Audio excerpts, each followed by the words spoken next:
In the frigid dawn hours, the icy silence over Russia's Far East was shattered by the thunderous roar of incoming fire. Without warning, U.S. missiles streaked across the sky, their trails carving glowing scars against the early morning gloom. Their target, a heavily fortified North Korean artillery camp operating deep within Russian territory, had been under intense surveillance for weeks.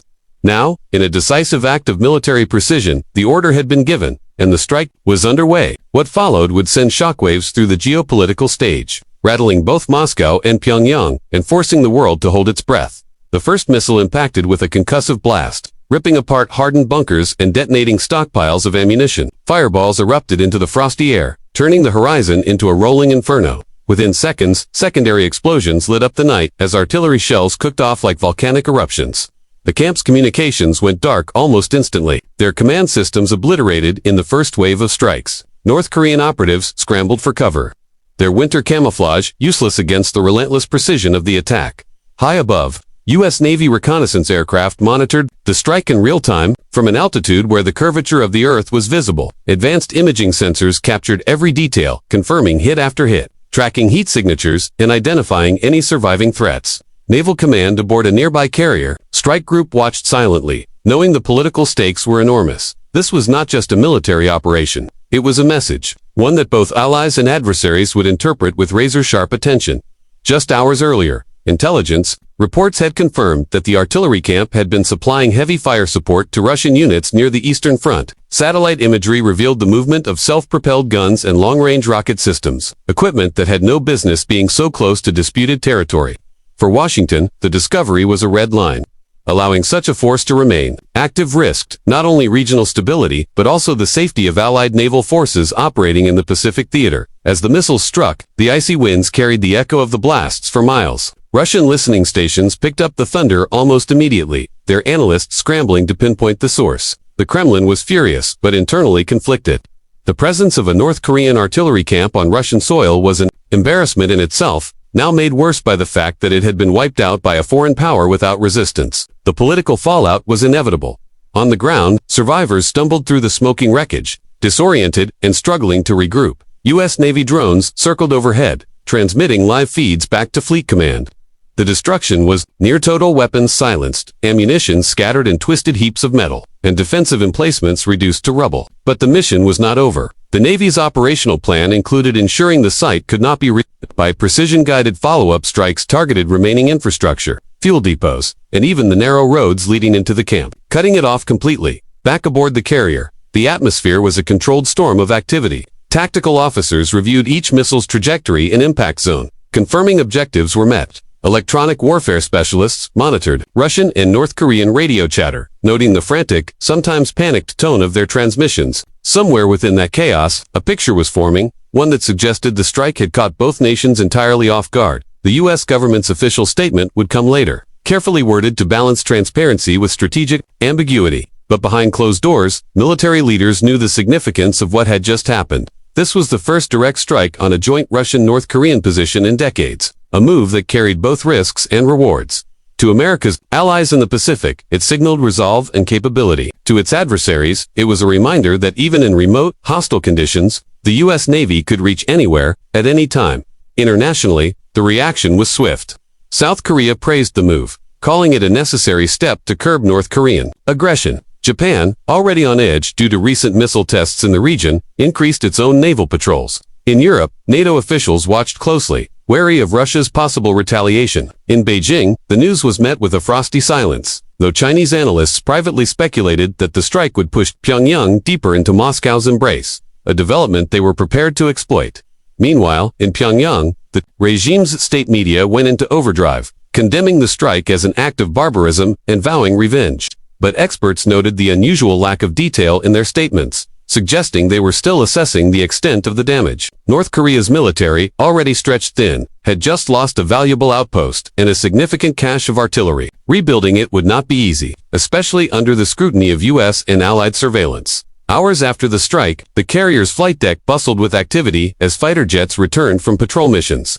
The sea below was calm, almost mocking the chaos that had just unfolded on land.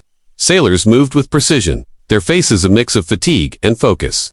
Every man and woman aboard knew the significance of their role in the operation. They had executed a high-risk mission flawlessly, sending a message that would reverberate across capitals from Moscow to Pyongyang. As night fell again over the Pacific, the Navy's radar screens remained alive with activity. No one could predict exactly how Russia or North Korea would respond, but preparations were underway for every possible scenario. Destroyers and cruisers tightened their formations, anti-missile systems were put on heightened alert, and submarine patrols extended their reach into contested waters. The message was clear. The U.S. Navy was ready for whatever came next. And so, in less than a single day, a frozen, secretive artillery camp hidden deep inside Russia had been reduced to smoldering ruins. The strike would be studied for years to come, as a case study in modern precision warfare, as a flashpoint in the complex dance of global power, and as a chilling reminder of how quickly the balance can shift when a single decision is made. For now, the world waited. Somewhere, in the dark corridors of power, the next move was already being planned. But the calm would not last. Less than 24 hours after the strike, Russian military command mobilized an emergency response force to the Far East. Satellite images captured convoys of armored vehicles moving through the snow-covered roads, their tracks cutting deep scars into the frozen ground. Transport aircraft rumbled into nearby airfields, unloading troops and equipment under the cover of blizzard-like conditions. Moscow's message was clear. The attack would not go unanswered. In Pyongyang, the regime's rhetoric escalated rapidly. Broadcasts showed rows of uniformed soldiers standing at rigid attention, their faces locked in grim determination. Generals spoke of blood debts and iron revenge, their words carried on state television to millions of citizens. Behind the scenes, however, U.S. intelligence intercepted communications revealing confusion and anger between North Korean commanders. The destruction of the artillery camp had severed a key operational link to Russian forces, a blow they had not anticipated and could not easily replace. Meanwhile, the U.S. Navy carrier strike group tightened its security posture. Surveillance, aircraft flew in continuous rotation, scanning for long-range missile launches or aircraft movements from hostile territories. Aegis-equipped destroyers patrolled at the edges of the formation, their radar arrays sweeping the skies and seas with relentless precision. Beneath the waves, U.S. attack submarines moved into strategic positions, their sonar operators listening for the telltale hum of Russian or North Korean submarines attempting to shadow the fleet. In Washington, the National Security Council convened an emergency meeting. Advisors briefed the president on intelligence updates, outlining possible scenarios from cyber retaliation to direct military engagement. Diplomatic backchannels lit up, as allies sought clarification and adversaries issued veiled threats. Every move was calculated, every word weighed. As the United States walked the razor's edge between deterrence and escalation, the world's media seized on the event, broadcasting dramatic satellite imagery of the destroyed camp alongside fiery statements from both sides. Analysts debated the implications, some warning of a spiral into open conflict, others suggesting the strike was a masterstroke of deterrence. Public opinion fractured along familiar lines, with some praising the show of strength and others warning of dangerous overreach. On the icy plains where the artillery camp once stood, Russian engineers and North Korean military advisors combed through the wreckage. Charred steel lay twisted and blackened, craters pocked the earth, and the acrid scent of burned fuel still hung in the air. What they found confirmed the precision of the strike. No single structure had been left intact, no weapon left functional. It was not just an attack. It was a statement of surgical dominance. Far from the blast zone, deep in the Pacific, sailors aboard the U.S. carrier prepared for another potential operation. The Air Wing conducted live-fire drills, testing missile systems and practicing rapid deployment. Pilots reviewed updated mission plans, while deck crews loaded aircraft with armaments that could be launched at a moment's notice. Every eye scanned the horizon, every ear tuned to the hum of engines and the distant thud of waves against the hull. For Russia, the challenge was twofold: to respond forcefully enough to save face without triggering an uncontrollable escalation. For North Korea, the loss was personal, a humiliating blow dealt by an adversary they had long painted as their greatest enemy. Both nations began coordinating more openly, their shared anger forging an even tighter military bond. That alliance, fragile but dangerous, now loomed larger in the minds of Western defense planners. Days passed, but tension only thickened. Naval intelligence detected increased submarine activity in contested waters, and unidentified drones were spotted shadowing U.S. vessels. Cybersecurity teams reported probing attacks on defense networks, suggesting that a digital front was already opening. In the skies, long-range bombers from both Russia and China made provocative passes near Allied airspace, testing responses and signaling solidarity. Through it all, the carrier strike group held position, a steel island of power and resolve. In the cold, restless ocean, every operation, every maneuver was deliberate, sending the same message the initial strike had delivered. The U.S. Navy could and would act when its interests and its allies were threatened. the world now waited for. The next move, the next flashpoint, whether it came as another missile streaking through the night or as an uneasy diplomatic handshake.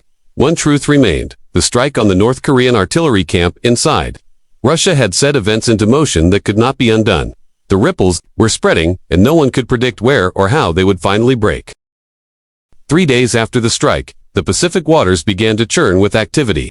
Radar screens aboard the U.S. carrier lit up with new contacts, multiple warships forming up in a coordinated line. Their transponder signals revealing a rare and dangerous pairing: Russian missile destroyers and North Korean frigates. Sailing side by side, were moving directly toward the carrier group's area of operations.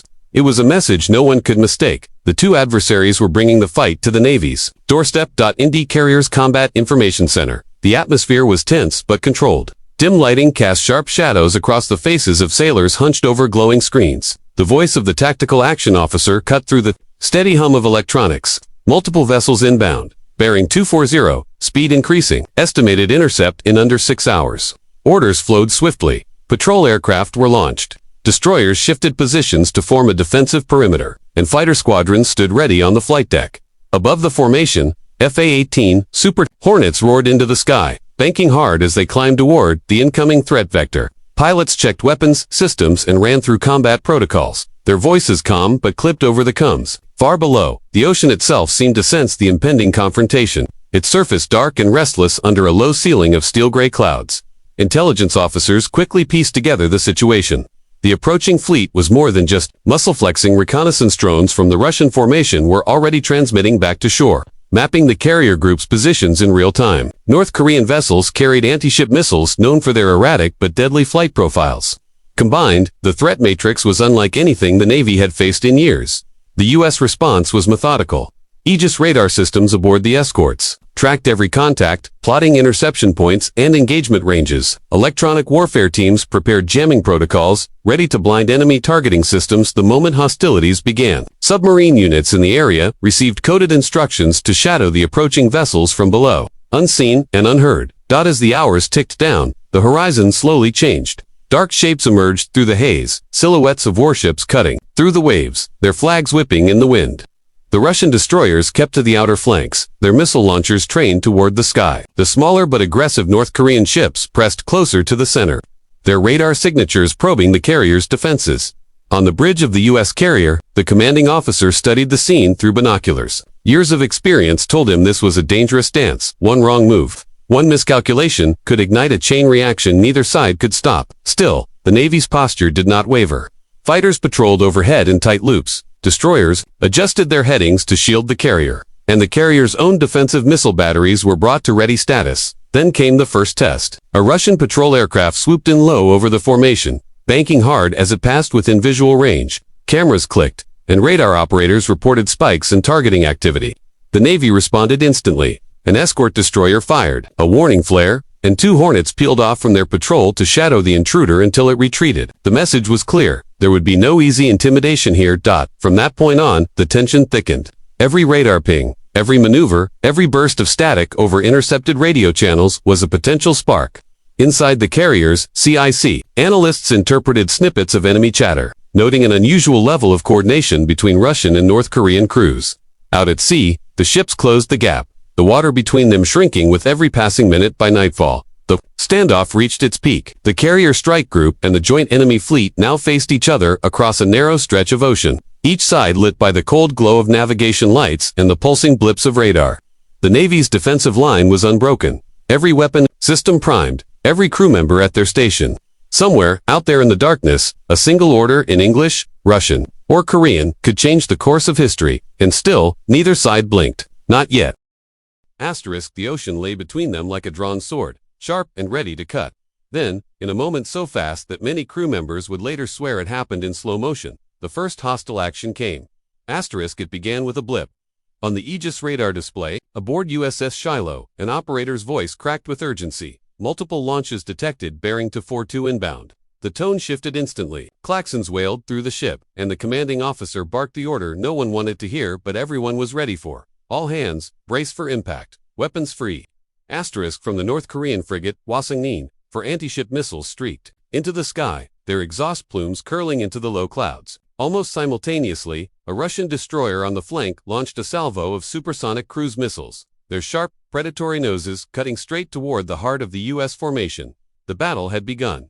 Asterisk in seconds. The strike group's defenses came alive. The Shiloh's vertical launch system roared, spitting Standard Missile-6 interceptors into the night. Phalanx CIWS cannons spun up with a deafening whine, spraying streams of tungsten at incoming targets. The carrier itself fired defensive ESSM interceptors, the streaks of white-hot tracers crossing paths with incoming threats like meteors colliding in the sky. Asterisk above the chaos. U.S. Navy Super Hornets dove toward the enemy fleet, each carrying precision-guided JDAMs and Harpoon missiles. AWACS aircraft coordinated the swarm of fighters, drones, and interceptors in real time, their radar coverage turning the airspace into a digital chessboard of moves and countermoves. Asterisk, the first wave of enemy missiles met their end in brilliant bursts of fire mid-air, intercepted well before reaching their targets. But one Russian missile, traveling low over the waves at near supersonic speed, slipped past the initial defense envelope.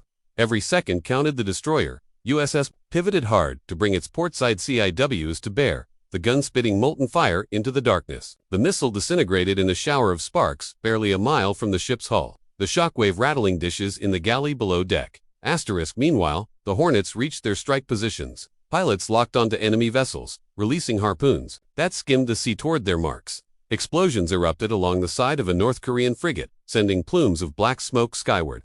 The crippled vessel listed heavily, its crew scrambling to seal compartments as seawater poured in. Asterisk, Russian ships responded with heavy anti-air fire, their radar-guided guns stitching the sky with orange streaks. One Hornet took a hit to its left wing, forcing the pilot to eject into the icy waters below. Instantly, a Navy Seahawk helicopter peeled away from the carrier, racing low over the waves toward the downed aviator, while destroyers tightened their protective screen to cover the rescue. Asterisk, below the surface. The hidden war was just as fierce. U.S. attack submarines, shadowing the enemy fleet, launched torpedoes, the silent predators slicing unseen toward their prey. Seconds later, a Russian corvette erupted in a boiling column of seawater and flame, breaking in half before disappearing beneath the waves. Asterisk, the battle raged for nearly 40 minutes, each side trading blows in a deadly ballet of steel, fire, and precision. By the time the last enemy missile was intercepted, the horizon glowed with the burning remains of crippled ships. The joint Russian-North Korean formation was in full retreat, damaged vessels limping toward the cover of darkness and the safety of home waters. Asterisk, aboard the carrier, the adrenaline was still pumping. Damage control teams swept the decks, confirming no direct hits had been sustained. The rescued pilot, cold and shaken but alive, was brought aboard to the cheers of the crew. In the Combat Information Center, officers reviewed radar logs and engagement data, confirming the victory, but also analyzing every second for lessons learned. Asterisk, the cost had been high for the enemy. 2 ships sunk, several more heavily damaged, and multiple aircraft downed. For the U.S. Navy, the price was minimal but sobering. 1 aircraft lost, minor damage to 2 destroyers, and a handful of injuries. It was a tactical win, but everyone aboard knew that the strategic game was far from over. Asterisk, as dawn broke over the Pacific, the sea was littered with drifting debris and oil slicks shimmering under the pale sunlight. The carrier strike group resumed its steady course, maintaining heightened readiness. Over secure channels, messages from Washington congratulated the task force.